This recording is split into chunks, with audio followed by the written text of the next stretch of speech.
দেখুন, যে ঘটনাটা ঘটেছে খুবই দুঃখজনক ঘটনা, দুর্ভাগ্যজনক। আমি 8 তারিখ যখন খবর পাই তখন আমি সেদিন সঙ্গে সঙ্গে কিন্তু শঙ্করপুরে যাই এবং সারা রাত্রি সেখানে ছিলাম। মাননীয় সিএম আমাকে সেভাবে নির্দেশও দিয়েছিলেন যে সিরিয়াসলি ব্যাপারটা দেখতে হবে। কোস্টগার্ড এবং আমাদের কোস্টাল পুলিশ তারা যথাসাধ্য চেষ্টা করেছে। আমরা উড়িষ্যা গভর্নমেন্টকেও সেদিন অবগত করেছিলাম। তো আজকে সত্যি এটা খুব কষ্টের মুহূর্ত, এতগুলো পরিবার আজকে ব্যথিত, দুঃখিত। ব্যবস্থা আমরা যা নেব সরকারের তরফ থেকে নেব। হ্যাঁ,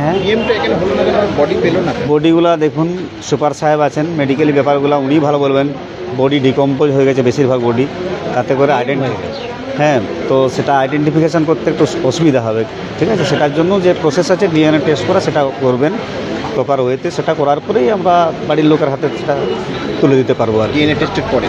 হ্যাঁ, অবভিয়াসলি ডিএনএ টেস্ট করে। রাজ্য সরকারের তরফ থেকে অবশ্যই যা ক্ষতিপূরণ ব্যাপার আছে সেটা রাজ্য সরকার ঘোষিত সেটা দেওয়া হবে এবং মানে কী করবো, দেরি না করে দেওয়া হবে। অন্তত সেই পরিবারেরগুলা যাতে করে এখন কী করবো, তাদের দুঃখটা ভাগ করে নিতে পারি, তাদের সমবেথী আমরা সমবেদনা জানাই। মানুষটাকে তো ফিরিয়ে দিতে পারবো না, আমরা চেষ্টা করেছি আমাদের।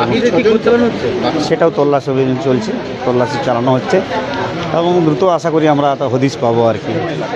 আমরা এসেছি তাদের দুঃখটা শেয়ার করে নিতে। আমি ঝাড়গ্রাম থেকে ছুটে আসছি আর কি, কী করবো এখন।